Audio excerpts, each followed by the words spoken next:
안녕하세요. 저는 흔히 겪을 수 없는 불운을 맞고 겨우 친자식을 찾은 홀몸입니다. 제게는 4대 독자 외동아들이 하나 있어요. 아들 귀한 세상에서 아들을 가져 축복까지 많이 받았는데 사실상 제가 이 기쁨을 온전히 누리고 산 지가 얼마 안 됩니다. 세상에는 우리 원대로 되는 일이 참 없어요. 이번 경험을 통해서 인생이 기구하게 흘러갈 수 있다는 걸 알게 되었고 그 덕분에 가족의 소중함도 크게 깨우쳤는데요. 한편으로는 왜 많고 많은 사람들 중 나한테 그런 일이 일어났을까 하늘이 원망스럽기도 했습니다. 부모된 입장으로서 세상 전부인 자식을 잃었을 때의 괴로움과 다시 재회했을 때의 감격은 한 사람 인생을 쉽게 무너뜨릴 만큼 무서운 경험이지 않습니까? 불과 작년에 제가 그런 일을 겪었습니다. 아직도 제게 일어났던 시련이 꿈이 아닐까 생각하네요. 지금부터 기구했던 저의 이야기를 들려드리겠습니다. 제가 청춘이었던 시대에는 대부분이 20대에 결혼을 해 아이를 낳고 가정을 꾸렸지만 저는 30대가 되어서야 시집을 갔습니다. 노산 때문인지 임신이 잘 되지 않다가 운이 좋아서 아이를 얻을 수 있게 되었어요. 임신한 지 한 7개월이 되었을 때쯤 산부인과에서 검진을 갔었는데 그때 뱃속의 아이가 아들이라는 말을 듣고 온 집안이 들썩이며 경사가 나섰습니다. 특히 시가에서 가장 많이 축하를 해줬어요. 시가 쪽에 남자씨가 귀해서 남편도 3대 독자였거든요. 시부모님이 제게 표현을 하진 않았지만 항상 아들을 바라고 있는 기색이 드러나 저도 내심 아들을 원했었습니다. 며느리 입장이다 보니까 시부모님 기대에 부응을 하고 싶었으니까요.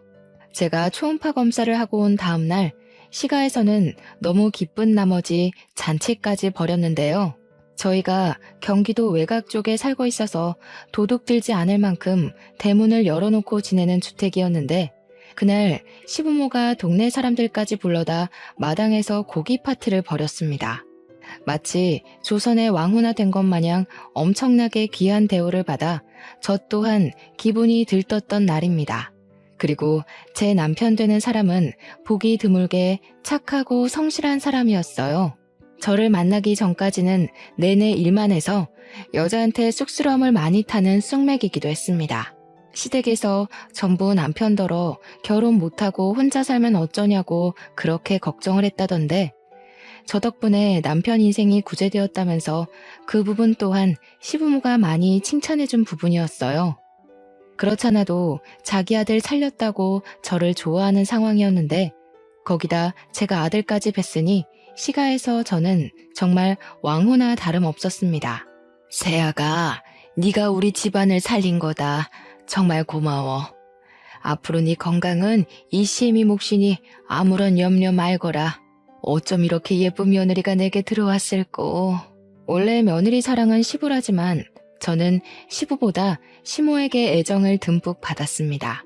친정엄마가 멀리 계셔서 시집살이 강도가 심하면 외로워서 어찌 견딜까 내심 걱정을 많이 했는데 시모가 알아서 제게 엄마 노릇을 자처해주니 그때만 해도 저는 시집살이도 하지 않았어요. 아들을 뵌 덕분에 친정에서도 받아보지 못한 대접을 받으며 등 따시고 배 따시게 지냈습니다. 그런데 중요한 건 이런 시모의 다정한 태도가 결국 가면이었고 길게 가지 못했다는 겁니다. 제가 출산하고 난 후 시간은 전부 저를 등 돌리고 아예 집 밖에 내몰기까지 했다는 거죠. 그 이유는 당황스럽게도 제가 아들이 아닌 딸을 낳았기 때문이었어요. 저도 상당히 혼란스러웠던 결과였습니다. 분명 초음파 검사로는 아들이라고 들었는데 낳고 보니 딸이라뇨. 제 아이는 조기 출산으로 태어났는데요. 품에 한 번 안아보지 못하고 인큐베이터 신세를 지게 되었고 저 또한 출산 후 바로 혼절을 하는 바람에 탯줄 끊는 아이를 눈에 담지 못했어요. 남편이랑 시모는 출산하는 동안 제 곁을 지켜주고자 했으나 일을 해야만 해서 함께하지 못했고 시부가 대신 밖에서 저를 기다리고 있다가 결과를 들었다고 합니다. 제가 잠깐 잃었던 의식을 되찾았을 땐 남편부터 시가들이 제 주위를 둘러싸고 있었는데 표정들이 하나같이 싸늘하게 굳어 있었어요. 저한테 늘 따스한 웃음만 보여주며 내 딸, 우리 딸 해주던 시모도 얼음장처럼 차가운 얼굴을 하고 있었습니다. 그렇게 차가운 얼굴로 뱉는 말씨는 제가 알던 시모 목소리에서 확 돌변해 있었어요. 깼니? 지금 정신없을 거 아는데 너 때문에 지금 온 식구가 발칵 뒤집어졌다. 내 뭐 하나 물어보자. 병원 오진인 거니 아니면 우리한테 거짓말을 한 거니? 네? 거짓말이라뇨. 뭘 말씀하시는 거세요? 뭔가 오해하신 것 같은데 저는 한 번도 식구들한테 거짓말한 적은 없어요. 어머님이 제일 잘 아시잖아요. 그럼 대체 뭐야? 네 말은 지금 병원이 잘못했다는 거네? 어떻게 아들인지 딸인지도 몰라, 애미라는 사람이. 아, 참 살다 이렇게 기가 찬 김칫국은 처음이다. 제가 의식을 막 찾았던 터라 정신이 없는 상황이어서 판단을 빠릿빠릿하게 못하고 있었는데 마찬가지로 당황해 있던 남편이 대신 흥분한 시모를 말렸고 시부모를 일단 밖으로 보냈습니다. 그리곤 제게 상황을 찬찬히 설명해 주었어요. 나도 어떻게 된 사실인지 모르겠어. 분명 아들이라고 한 거 나도 들었는데 나중에 와서 보니까 딸이더라고. 딸이면 뭐 어때? 요즘은 딸이 더 귀하대. 엄마 아빠는 옛날 사람이잖아. 너무 신경 쓰지 마. 제 뱃속에서 나온 아이가 딸이라고 말하는 남편의 발언을 듣고 제 사고 회로는 그것에서 멈춰버렸습니다. 좀 많이 놀랐어요. 태몽도 항소 태몽을 꿔서 당연히 아들인 줄 알았는데 본의 아니게 시가에 제대로 한 방 먹여버린 셈이 돼버렸지만 곰곰이 생각할수록 시가 태도가 기분이 나쁘더라고요. 딸이라고 해서 시가 사람이 아닌 건 아니지 않습니까? 아들이든 딸이든 남편 씨를 받은 자식임은 틀림없고 자기네들한테도 엄연히 손녀잖아요. 또 저와 남편 사이에서 둘째가 날 수도 있는 거고요. 고작 아들, 딸 문제 때문에 이제 막 의식을 찾고 출산한 제게 그리 버럭 소리 지를 것까진 없지 않나요? 생각을 거듭할수록 너무 180도 돌변해버린 시부모 태도에 제가 더 서운해서 눈물이 났습니다. 하지만 제가 당당하게 사과받을 수 있는 기회는 처참히 무너져 버렸어요.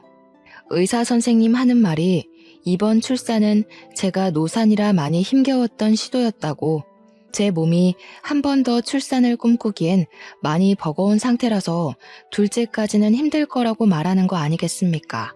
그 사실을 시가 사람들이 알자 제게서 아들을 보겠다는 작은 가망성까지 끊어내고서 등을 돌렸어요. 그래도 남편만큼은 제게 너무 과분하고 진국인 사람이었던지라 제 편에 서줬고 저는 오직 남편에게만 의지하면서 그렇게 딸을 키웠습니다. 남편은 정말로 아들이 아니어서 아쉬워하는 면이 없었어요. 딸이어도 괜찮다며 성심성의껏 같이 육아를 해줬기에 제가 그나마 버틸 수 있었던 것 같습니다. 그럼에도 시집살이는 피할 수 없었는데요. 신혼 초에도 없던 시집살이를 갑자기 하게 되니 제 몸과 마음이 배로 힘들더군요. 그때마다 남편이 먼저 웃으면서 고생 많았다고 손을 잡아주곤 했는데 그게 그렇게 큰 위로가 되었습니다. 하지만 이 세상은 저를 무너뜨리기 위해 작정이라도 한 것처럼 제게 유일한 사람마저 앗아가고 말았는데요. 남편이 전봇대 설치 시공하는 일을 했는데 동료 직원의 실수로 감전 사고가 일어난 겁니다. 남편만 감전이 되어 그 높은 곳에서 그대로 추락해 바로 세상을 떠났다고 했습니다.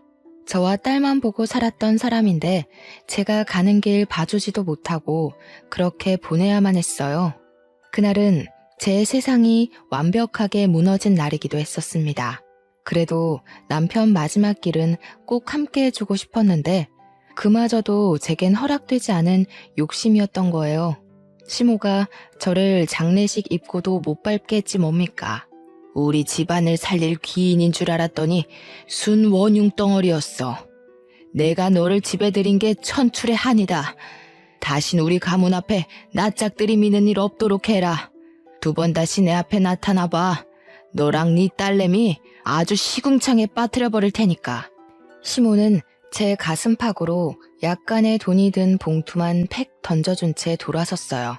저는 결국 빈소 안에 몸을 들이지 못하고 딸을 업고서 장례식장 주변만 돌았었습니다. 발인식 날 멀찍이 서 남편 떠나는 걸 보면서 그렇게 오열을 했던 기억이 나네요.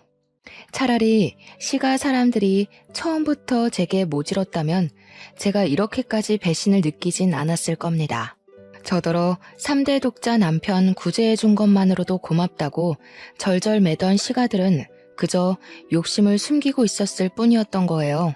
정말로 남자씨 하나 때문에 사람이 그토록 철면피 같은 가면을 쓸 수 있다는 것도 놀라웠고, 가면 벗은 진짜 얼굴색이 얼마나 무서운지도 제대로 느꼈던 경험이었습니다. 제가 그냥 순진했던 거죠. 그 길로 저는 아이를 홀로 키웠습니다. 친정에 갔을 수도 있지만 친정도 어려운 형편으로 지내고 있는지라 제가 가면 짐이 될 걸 알기 때문에 함부로 찾질 못했어요. 그래서 서울 주변을 전전하다가 구청에서는 한부모 가족센터를 소개해 주더군요. 구청에서 집도 도와줬는데 방이 하나 있었고 거실이라 부르기 민망한 규모와 작은 주방이 있는 곳이었어요. 전에 살던 시가보단 열악한 환경이긴 했지만 추위를 피할 수 있다는 생각에 얼마나 감사했는지 모릅니다. 그리고 그 동네 단지에는 복지센터뿐만 아니라 저처럼 한부모 가정도 많이 산다고 들었습니다. 저는 아이를 키우면서 낮에 한 번씩 복지센터를 찾아가 다른 엄마 아빠를 만나며 일자리를 알아보기 시작했어요. 감사하게도 복지센터에서 일자리까지 소개받을 수 있었습니다. 아이를 떼어놓을 수 없기 때문에 집에서 하는 일을 소개받았는데 재택일이라도 체계적인 곳은 나름 근무복지가 잘 되어 있더라고요. 그렇게 제가 시작한 일은 호스피스 병동이나 특수아동, 기초수급자 집안에 보내는 비누를 만드는 것이었습니다. 처음엔 뜨거운 액체를 사용해야 되는지라 화상을 입기도 하고 손이 성취하나 힘들었지만 그것도 시간 지나다 보니 금방 익숙해지더군요. 그 일을 하면 월 80에서 120만 원 정도 들어왔는데 구청 덕분에 집세는 안 나가고 복지센터에서도 지원받는 물품들도 따로 있다 보니까 저와 딸 둘이 먹고 살 수 있을 정도는 되더라고요. 저는 제가 입는 것, 먹는 것 아끼면서 딸애한테 최대한 남의 집 자식하는 만큼 키우려고 노력을 다했고 아이가 유치원 다닐 나이만큼 컸을 때는 집 밖을 나가 일자리를 알아봤습니다. 집 근처에 빵집이 있었는데 거기 카운터로 들어갔다가 나중에는 제빵 일을 배우기 시작했어요. 빵 냄새가 좋기도 했고 또 우리 딸이 완전 빵순이라서 제가 빵집 일을 하는 걸 굉장히 좋아하더라고요. 딸은 저를 살게 하는 원천이나 다름없었습니다. 그래서 딸이 좋다 하니까 정말로 제빵 일을 해보고 싶더군요. 고민 끝에 저는 제빵사 자격증을 따볼까 싶어 공부를 시작했고 같이 일하는 제빵사님께 도움까지 청해 정말로 자격증을 따버렸어요. 제빵사님은 저의 성실함을 좋게 점수 매겨주셨고 고맙게도 제게 빵집을 키울 생각인데 같이 해보지 않겠냐 제안을 해주었습니다. 덕분에 저는 더 커진 규모의 빵집에서 본격적으로 빵을 만들기 시작했어요. 그 사이 딸은 중학생이 되었고 저와 딸은 점차 행복 궤도에 오르고 있었습니다.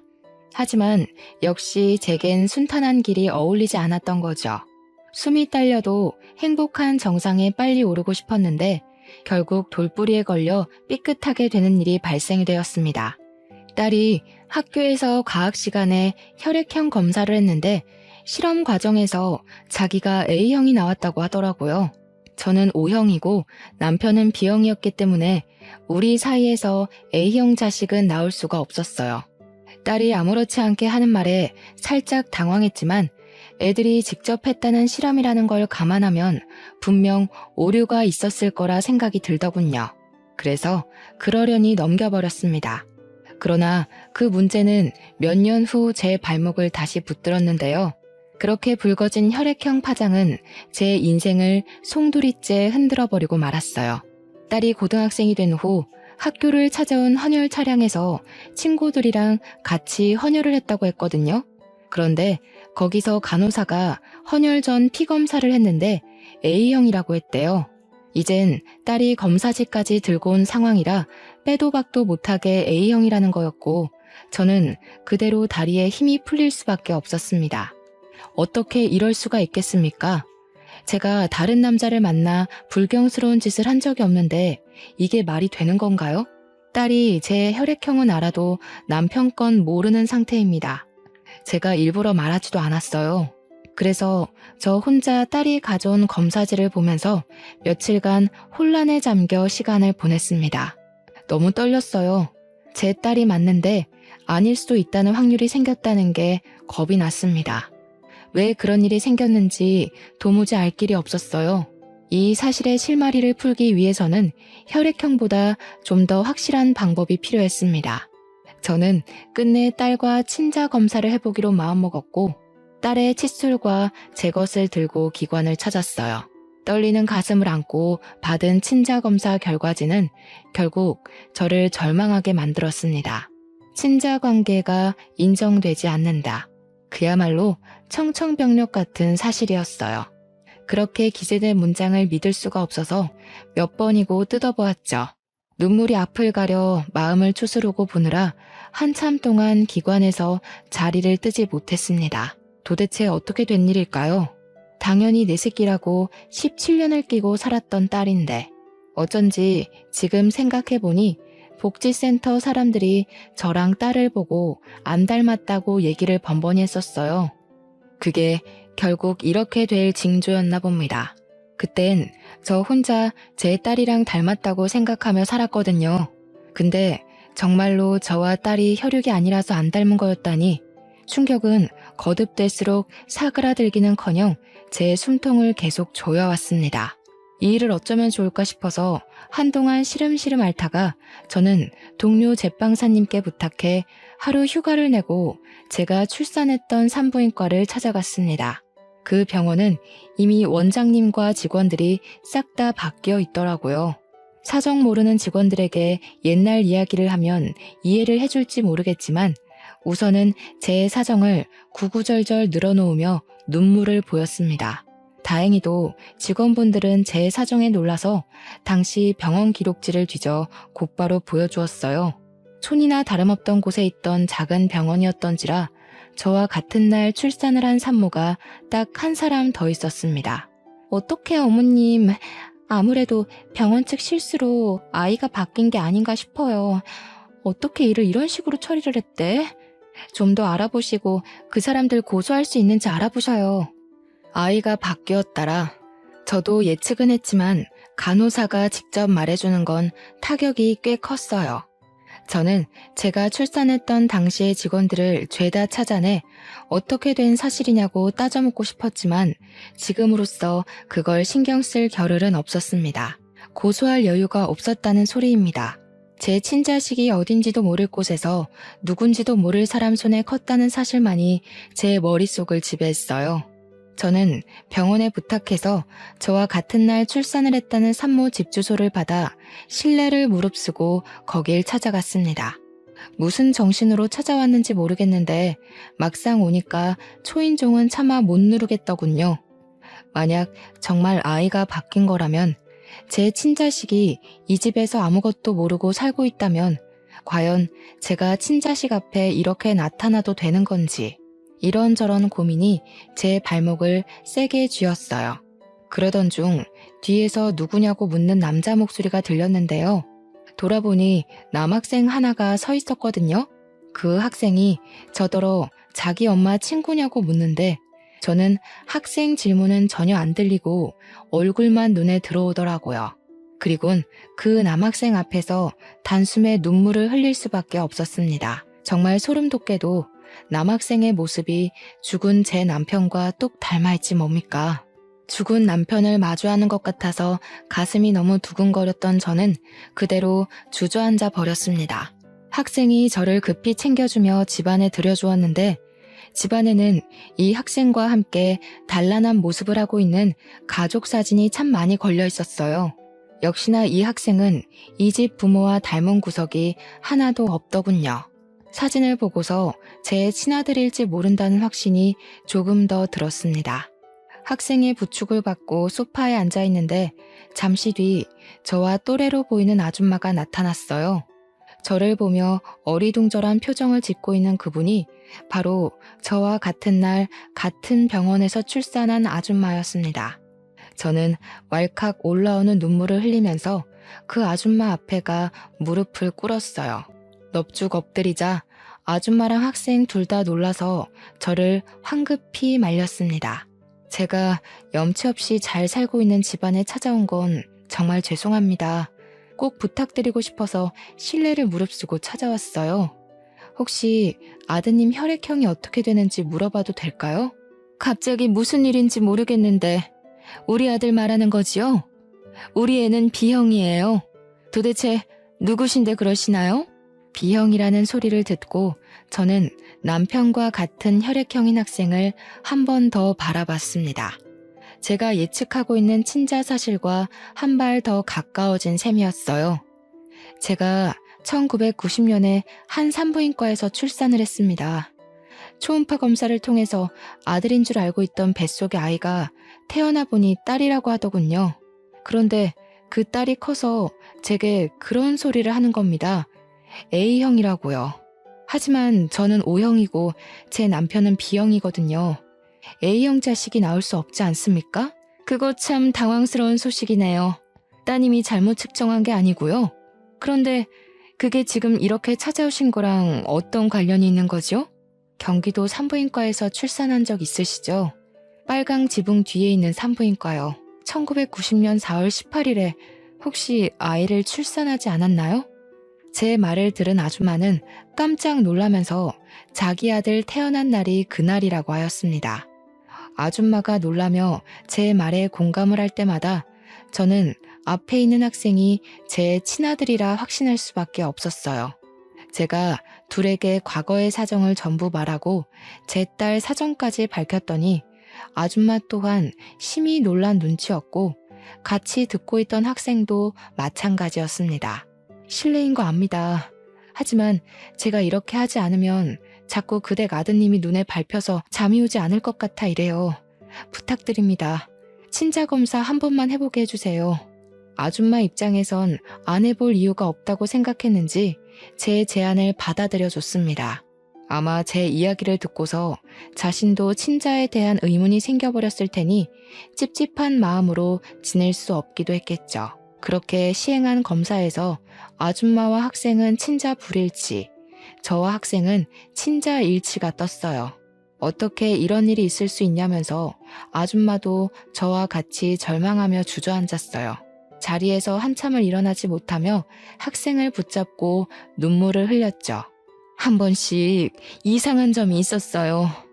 아들은 갈수록 건강하게 커가는데 어느 순간부터 저희 부부랑 닮은 점이 없는 것 같더라고요. 다른 사람들도 저와 남편이 아들을 데리고 다니면 자식인 줄 몰라봤거든요. 그런데 그게 이런 이유였다니 어떻게 이런 일이 있을 수가 있죠? 아줌마네 부부는 자기 아들과 생활 습관이나 입맛 하나 비슷한 게 없어서 꽤나 어렵게 키운 편이라고 했어요.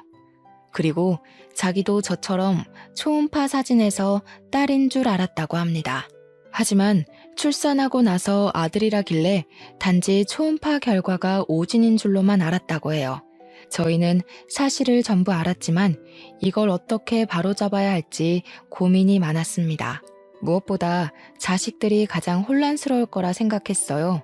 아니나 다를까 아들이랑 딸이 친부모의 사실을 쉽게 받아들이지 못하더군요. 서로 친모를 낯설어하는 상황이었습니다. 당연한 반응이겠죠.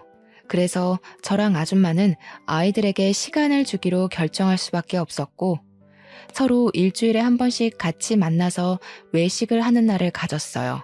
이렇게 보니까 제 딸은 아줌마를 참 많이 닮았더라고요.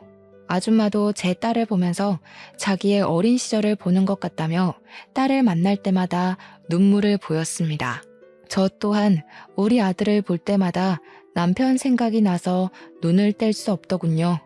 자식들은 어른들의 기막힌 실수를 이해해주고 이런 상황을 받아들이고자 노력을 보였습니다. 어쩜 둘 다 하나같이 착하게 커졌는지 모르겠어요. 발칵 뒤집혔던 순간도 시간이 지나니까 익숙하게 자리를 잡더라고요. 아들이랑 딸은 같은 동네의 고등학교를 다녔는데요. 제 빵집이 귀갓길에 있는지라 아들이랑 딸이 나란히 제 빵집에 찾아와 빵을 얻어가곤 했습니다. 그리고 어느 날 제가 매장 쓰레기를 정리한다고 브레이크 시간에 잠깐 밖을 나섰던 적이 있었어요. 그때 우연찮게 본 건너편 길목에서 익숙한 형상의 뒤태를 목격했는데요. 소름 돋게도 무려 17년이란 시간이 지났음에도 제 DNA가 과거의 상처를 고스란히 기억하고 있더라고요. 설마 하는 마음으로 건너편에서 얼쩡거리고 있는 할머니를 계속 지켜봤거든요. 역시나 할머니가 얼굴을 보이자마자 저는 손에 들고 있던 쓰레기통을 놓쳐버릴 수밖에 없었습니다. 손에 저처럼 쓰레기 봉투를 들고 있던 저 할머니, 아들 뵀다고 손뼉 쳐주고 딸 낳았다고 지랄했던 시모이지 뭡니까? 건너편에서 시모는 저처럼 쓰레기 봉투를 들고 냄새나는 소각장 주위를 맴돌고 있었습니다. 저런 일할 사람이 아닌데 차림새도 볼품없는 할망구 옷을 입은 게 제가 아는 시모 같다가도 낯선 모습이더라고요. 그리고 그 이후 저는 또 한 번 낯선 시모의 모습을 보게 됩니다. 저희 빵집 건너편에 고깃집이 하나 있는데 제가 거기 사장님이랑 이웃처럼 지내는 사이예요. 서로 식사와 후식 관계이기 때문에 은근히 득보는 게 있었거든요. 거기선 저희 빵집을 추천해주고 저희도 고깃집을 맛집으로 추천해주는지라 서로에게 늘 호의적인 관계였습니다. 그런데 그 상냥하고 털털한 고깃집 사장님이 시모 앞에서는 색다른 이면을 보여주었는데요. 할머니, 제가 일반 쓰레기에 음식물 섞어버리지 말라고 했잖아요. 못 살아 정말. 이거 다시 풀어서 골라 담으세요. 그러게 한 번에 잘했으면 일 두 번 안 했을 거 아니에요. 앞으로 쓰레기 버리기 전에도 검사 맡으세요. 알았어요, 알았어. 내가 다음부터 그렇게 할게. 이거 이미 묶어버렸는데 냄새나게 어떻게 다시 풀겠나. 다음에 할게. 저희는 할머니 아니어도 일해줄 젊은 친구들 많이 구할 수 있어요. 며느리 생각해서 꽂아줬더니 해도 너무하시네. 이러면 나 며느리한테 말해서 할머니 잘라버릴 거예요.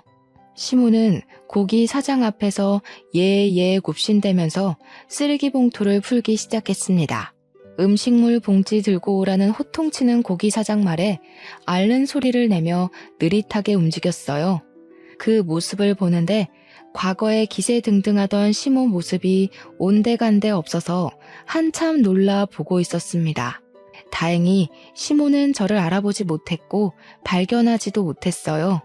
재활용 정리를 마치고 다시 매장으로 들어올 때는 시모는 없고 고기 사장님만 담배를 피우고 서 있더라고요. 여사장님이신데 상냥하고 친절하지만 좀 많이 터프하세요.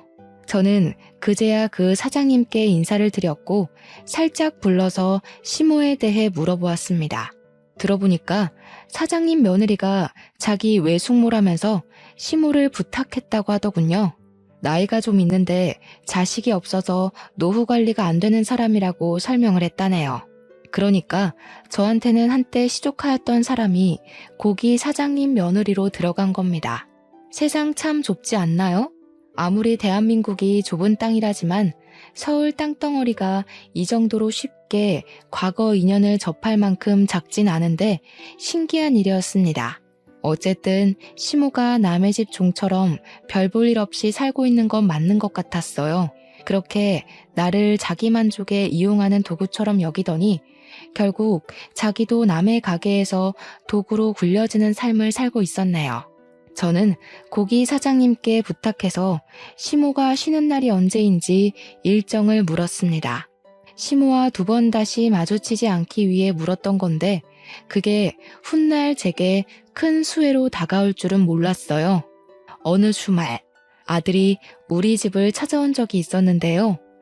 혼자 연락도 없이 갑작스레 왔길래 버선발로 뛰쳐나가 무슨 일로 왔냐고 다정하게 받아줬습니다. 아들 하는 말이 자기 아빠가 어떤 사람인지 궁금해서 왔다고 하더라고요.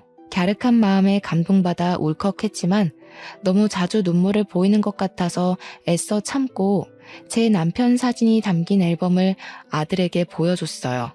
아들은 자기가 봐도 자기랑 닮은 남편의 젊은 시절 모습에 처음으로 눈물을 보였습니다. 아빠 되는 사람이 친자식이 누군지도 모르고 돌아가셨다고 하니까 이상하게 마음이 쓰여요. 아빠라고 불러드리고 싶은데. 아빠는 이미 너를 보고 계실 거야. 네가 이렇게 우리를 인정해준 것만으로도 우리한테 할 몫은 다 했어. 너무 자책하지 말았으면 좋겠다. 그러려고 널 찾은 게 아니니까. 저는 아들의 진심이 너무 고마워서 저는 아들을 안아주며 다독였습니다. 그리고 곧 귀가한 딸과 함께 맛있는 걸 먹으려고 둘을 데리고 외출을 했어요. 당연히 우리 빵집 옆에 있는 고깃집을 찾아갔죠. 시모 쉬는 날인 줄 알고서 찾아간 거였어요. 딸의 친모는 약속이 있어서 못 온다고 한 게 좀 아쉬웠네요. 딸이랑 아들은 이제 제법 친해져서 친구처럼 지냈습니다. 보고만 있어도 세상을 다 가진 것처럼 흐뭇하더군요. 그때 제 귀로 어딘가 익숙하고 소름 돋는 목소리가 들려왔는데요. 정말이지 하늘은 제가 한순간이라도 마음 편히 누릴 수 있는 여유를 안 주는 것 같아요. 일부러 시모 없는 날인 걸 알고 고깃집을 찾았던 건데 그렇게 피하고자 했던 시모 목소리가 제 귀를 때리는 거 아니겠습니까? 아유, 미안하다니까. 사돈끼리 참 팍팍하게 구네. 이 정도 묻은 거는 손님들이 몰라요. 다 사람이 하는 일인데 어떻게 완벽할 수가 있겠어? 직장에서 사돈, 가족 그런 게 어딨나요? 할머니 자꾸 이런 식으로 하면 일 못 써요. 이거 처음부터 다시 다 닦으세요. 아니면 오늘 일단 깎아서 드릴 겁니다. 엮이고 싶지 않았는데 돌아보니까 역시나 지난날처럼 시모가 고기 사장한테 갈굼을 당하고 있더군요. 조금 더 가까이서 본 시모의 모습은 상당히 세월을 직격탄 맞은 얼굴이었습니다. 시부모 둘 다 꼬부랑 할매 할배가 돼서 수익이 없다 보니까 이런 수모까지 당하면서 일을 하고 있는 것 같았어요. 하긴 효도해줄 아들이 세상을 뜨고 없으니 자기들 손으로 노후를 벌어먹고 살 수밖에 없겠죠.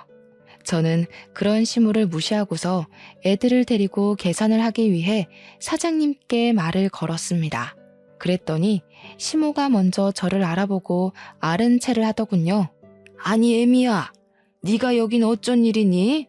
어머나, 이 애들은 다 누구야? 설마 너 그새 재혼해서 애 하나 더 낳았니? 제 딸도 버젓이 서 있는데 시모는 제 아들만 뚫어져라 쳐다보았습니다. 그 모습을 보니까 과거에 아들 좋다고 미쳐 날뛰던 시모 모습이 생각나는 거 아니겠어요? 제 아들이 남편을 좀 많이 닮은 편이었는데 그게 시모 눈에도 그랬나 봐요. 여전히 저를 함부로 밀치면서 제 아들 앞을 차지해 손을 덥석 잡더라고요. 애미야, 이 아이는 누구니? 어쩜 우리 아들이랑 이렇게 똑 닮았을까? 우리 아들한테 숨겨둔 자식이 있었다고 해도 믿을 지경이네. 너는 아빠 이름이 어떻게 되니?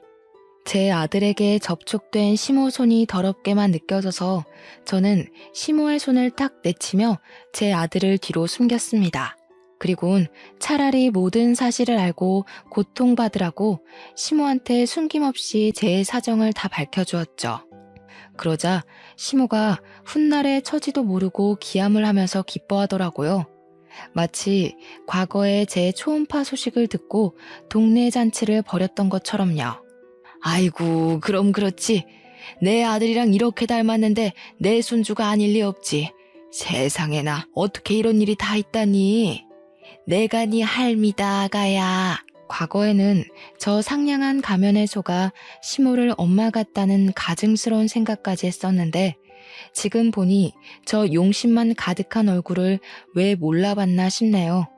아기 시절에 그나마 안면 텄던 제 딸한테는 일체의 관심도 없고 그저 얼굴 처음 본 아들만 붙들고서 구역질 나는 애교를 부리고 있으니 보고 있는 저까지 얼굴이 찌푸려졌습니다. 세월이 지나도 변함없는 시모 태도가 기가 차서 저 아이들한테 먼저 집에 가 있으라고 하고 시모 앞을 다시 한번 막아섰어요. 뭐 하는 짓이니? 아직 내 손자 이름이 뭔지 묻지도 않았는데 건방지게. 다시 데려오너라. 내 아들 자식이니 이제부터 내 품에서 키울 거야. 어련하시겠어요. 남자씨의 미친 눈은 어디 안 가나 봐요? 남자씨 마른 집에서 혹독하게 굴려졌으니 그쪽도 당한 만큼 저한테 갚아주고 싶었겠죠. 저를 갈구면서도 원래 며느리들은 다 그렇게 배우는 거라고 하셨죠? 잘 들으세요. 그런 건 내리 사랑이 아니라 횡포라고 하는 거예요. 우리나라에선 그게 신고도 되는 범죄고요. 얘가 뭐라고 하는 거야? 말버릇이 왜 이렇게 싸가지 없어졌어? 내가 그래도 한때 너한테 시엠이 되는 사람이었어. 시끄럽고 내 손자나 데려오라니까. 시엠이 같은 소리 하네. 아직도 과거에 매여서 본인이 뭐라도 되는 줄 아나 본데 지금 처지 똑똑히 되새겨보세요. 고기 불판이나 닦고 있는 주제에 떵떵거리면서 제 얼굴에 침 튀길 입장은 아니잖아요? 보아하니 남편 목숨값도 흥청망청 써버린 것 같은데 여기마저 쫓겨나면 거짓골 못 면할 텐데요. 시모는 제 말에 머리끝까지 열이 받은 얼굴을 하더니 곧 쌍욕을 내뱉었습니다. 제 멱살까지 잡으면서 저보고 또 자기 집 망하게 한 원흉이라고, 자신이 이렇게 망가져 사는 건 다 저 때문이라고 옛날과 같은 소리를 하더군요. 하도 같은 욕을 많이 들어서 그런지 이젠 시모의 일관된 레퍼토리가 지겹지 뭡니까. 저는 힘 다 빠진 시모의 손길을 내친 후 사장님 손에 쥐어진 수세미를 냅다 뺏어왔습니다. 그리곤 시모 목덜미를 쥐어잡고 수세미로 시모 입을 벅벅 문대었죠. 도대체 몇십 년 동안 입을 안 씻고 살았대. 입 열 때마다 더러워서 듣기 거북하네요. 누가 누구더러 원흉이라는 건지 모르겠어요. 제발 주제 파악 좀 하시죠. 이 못된 성깔이랑 심술만 줄였어도 남편이 그렇게 쓸쓸하게 죽진 않았을 거예요. 다 늙어서 외롭게 고독 싸고 싶은 게 아니면 제발 철 좀 들어요. 나는 시모를 팩 놓으면서 기름때 잔뜩 묻은 수세미를 시모 얼굴에 던져버렸습니다. 시모가 기침을 캑캑하면서 쌍심지를 켜고 저를 노려보는데 더 이상 저한테 덤벼들진 못하더군요. 아무래도 체력에서 차이가 크게 불리하다는 걸 느끼고 함부로 나서지 못하는 것 같았습니다. 우리 사정을 고스란히 다 듣고 있던 고기 사장님은 시모의 실체를 알고서 턱 빠지게 입을 벌렸고, 시모에게 그딴 정신머리로 사니까 지금 벌 받는 거라고, 양심 있으면 손자 같은 거 찾지 말라며 같이 호통쳐 주었습니다.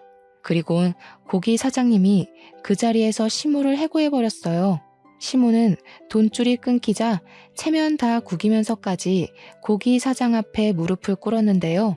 사장님 바지가랑이를 잡으면서 해고만은 안 된다고 사정을 했어요.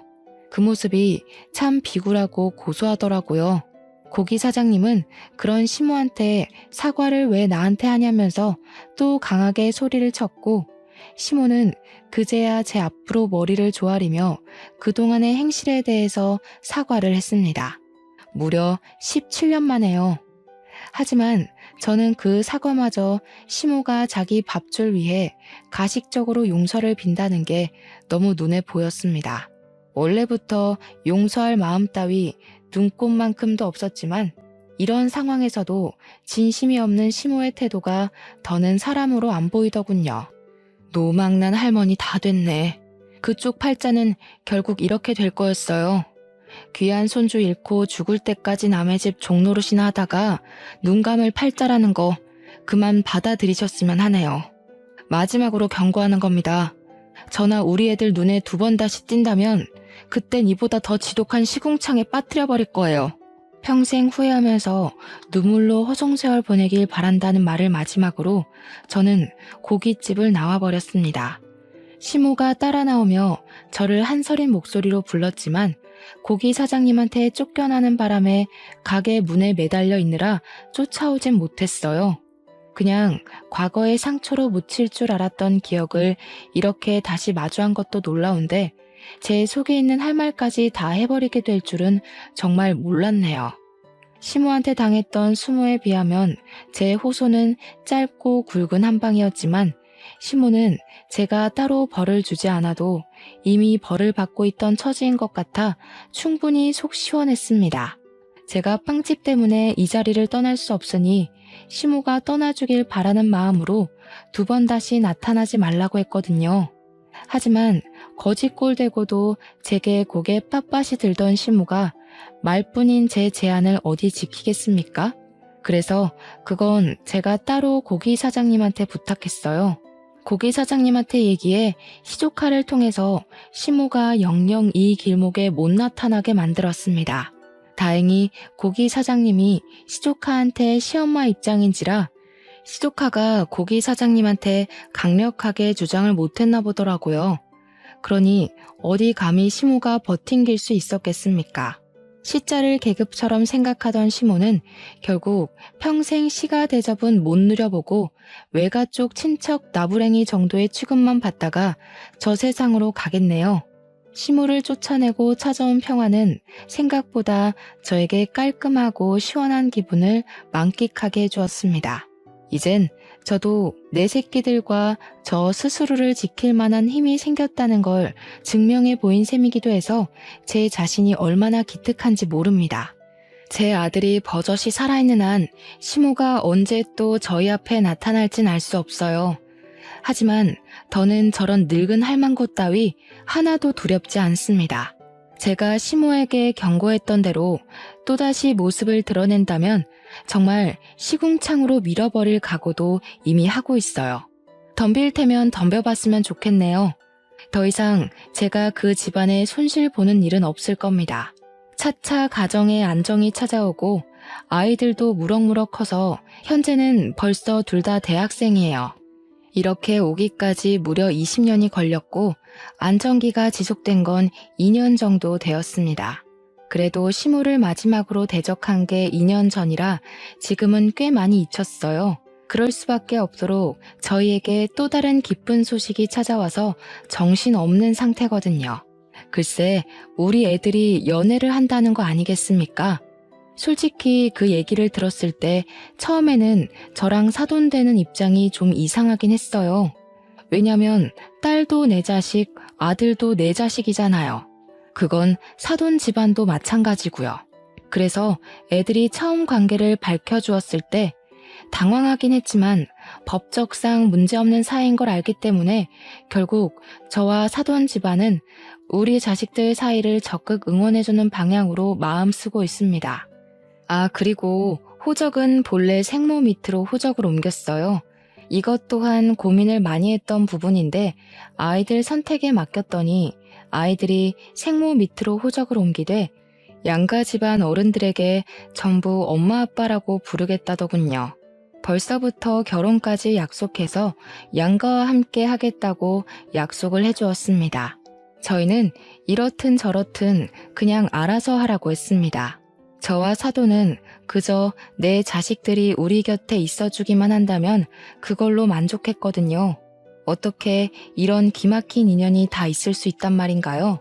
제가 죽기 전에 이 정도로 심한 비탈길을 걸어보게 될 줄은 몰랐습니다. 평평한 시멘트 바닥을 밟기까지 비탈길 때문에 발바닥이 상처투성이가 되어버렸지만 그래서 시멘트 바닥의 소중함을 더 잘 알게 된 것 같아요. 지금의 행복이 남들보다 2배, 3배로 소중하고 기쁘다는 걸 말씀드리고 싶었습니다. 다들 한 번쯤은 인생의 고비를 겪어보지 않았습니까? 인생이란 게 늘 순탄하기만 했던 분도 언제 어떻게 삐끗하게 될지 모르는 거잖아요. 생각보다 스스로에게 주어진 고비가 좀 많이 힘든 편일 수도 있는데 그때마다 좌절할 만큼 하시고 올 만큼 우셨으면 좋겠습니다. 그리곤 탈탈 털고 꼭 일어나셔야 해요. 계속해서 일어나는 사람에게만 그만큼의 보상이 따르는 겁니다. 살아보니까 그래요. 그러니 특히 젊은 청년들이 이른 나이에 너무 다 이루려고 하지 말고 본인의 시기가 올 때까지 계속 일어났으면 싶어요. 인생은 그렇게 살아야 되는 거더라고요. 인생의 큰 틀은 결국 모두의 공통점이란 걸 아시고 매사에 희망을 갖고 사는 사람이 되었으면 합니다. 그만 글을 마쳐야겠네요. 다들 늘 평안하길 바래요. 고맙습니다.